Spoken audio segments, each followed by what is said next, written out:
Dear students, good morning. Dear students, हम class 12th में आरोह भाग 2 में हिंदी की श्रेष्ठ लेखिका महादेवी वर्मा द्वारा लिखित भक्तिन नामक चैप्टर पढ़ रहे हैं। इस चैप्टर में मैंने आपको पढ़ाया था कि भक्तिन गांव से शहर में आ गई और महादेवी वर्मा के यहाँ आकर के सेवा के कार्य में लग गई।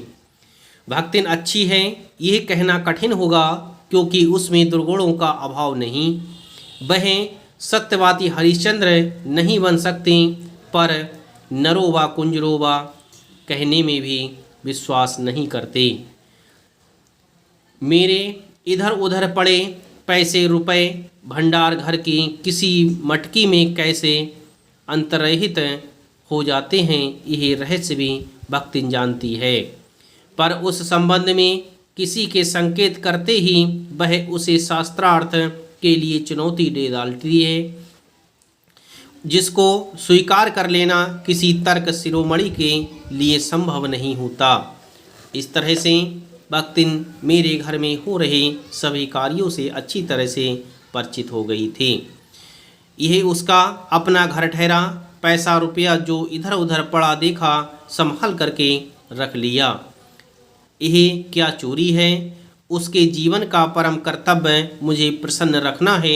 जिस बात से मुझे क्रोध आ सकता है उसे बदल कर इधर उधर करके बताना क्या झूठ है?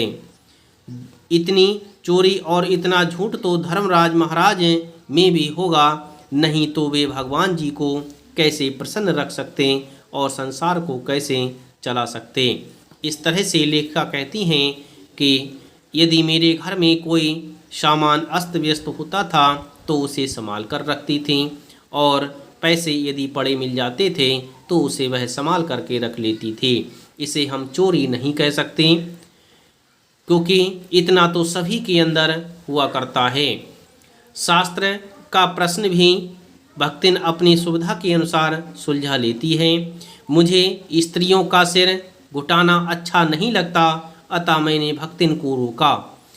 वह जब गांव से शहर आई थी तो उसने अपना सिर घुटा लिया था। मुझे स्त्रियों का सिर घुटाना अच्छा नहीं लगता, इसलिए मैंने भक्तिन से कह दिया कि अब तुम्हारे लिए सिर को नहीं घुटवाना है। उसने आकुंठित भाव से उत्तर दिया कि शास्त्र में लिखा है। कुतूहलवश मैं पूछ ही बैठी, क्या लिखा है? आश्चर्यचकित होकर के एक उत्सुकतावश मैंने उससे पूछ लिया कि क्या लिखा है शास्त्र में। तुरंत उत्तर मिला, तीर्थ गए मुड़ाई सिद्ध। जो तीर्थ गए वह सिद्ध पुरुष सिर को मुड़ाया करते हैं। कौन से शास्त्र का ये रहस्यमय सूत्र है, यह जान लेना मेरे लिए संभव ही नहीं था।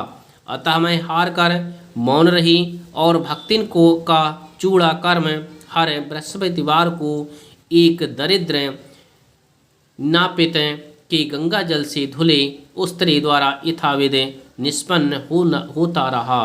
इस तरह से उसका चूड़ामण कार्य होता रहा। वह मूर्ख है या विद्या बुद्धि का महत्व नहीं जानती, यह कहना असत्य है।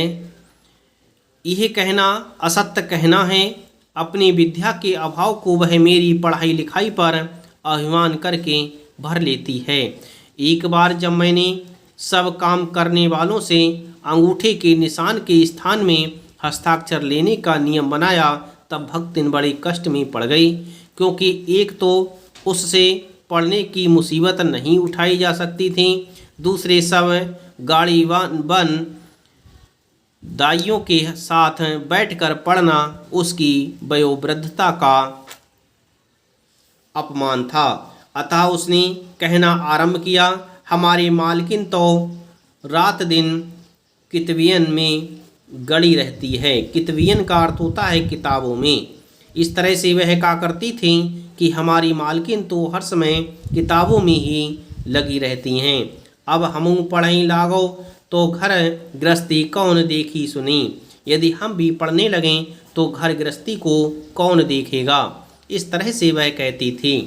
पढ़ाने वाले और पढ़ने वाले दोनों पर इस तर्क का ऐसा प्रभाव पड़ा कि भक्तिन इंस्पेक्टर के समान क्लास में घूम घूम कर किसी के आई की बनावट, किसी के हाथ की मंथरता, किसी की बुद्धि की मंदता पर टीका टिप्पणी करने का अधिकार पा गई। उसे तो अंगूठा निशानी देकर वेतन लेना नहीं होता, इसी से बिना पढ़े ही वह पढ़ने वालों की गुरु बन बैठी। वह अपनी तर्क ही नहीं, तर्कहीनता के लिए भी प्रमाण खोज लेने में पटु है। पटु का अर्थ होता है चालाक। वह तर्कहीनता के लिए भी प्रमाण खोज लिया करती थी। अपने आप को महत्व देने के लिए ही वह अपनी मालकिन को असाधारणता देना चाहती है, पर इसके लिए भी प्रमाण की खोज ढूंढ आवश्यक ही हो उठती है। इस तरह से लेखिका कहती है कि वह पूरी तरह से वहीं पर सेवा कार्यों में लगी हुई थी और वह इस तरह से पढ़े लिखों की भांति भी कार्य कर रही थी। जब एक बार मैं उत्तर पुस्तकों और चित्रों को लेकर व्यस्त थी, तब भक्तिन सबसे कहती घूमी, ओ बिचरियो तो रात दिन काम माँ झुकी रहती हैं और तुम पचई घूमती फिरती हो। इस तरह से वह कहने लगी, चलो तनिक हाथ बटाए लेओ। जब जानते थे कि ऐसे कामों में हाथ नहीं बटाया जा सकता, अतः उन्होंने अपनी असमर्थता प्रकट कर भक्तिन से पिंड छुड़ाया और पिंड छुड़ा करके वह इस तरह से कहने लगी कि उन्होंने उससे किसी तरह से पिंड छुड़ाया और वह इस बात को अच्छी तरह से जानते थे कि ऐसे कामों में हाथ नहीं बटाया जाता है। बस इसी प्रमाण के आधार पर उसकी सब अतिशयोक्तियाँ अमरवेल सी फैलने लगी थीं।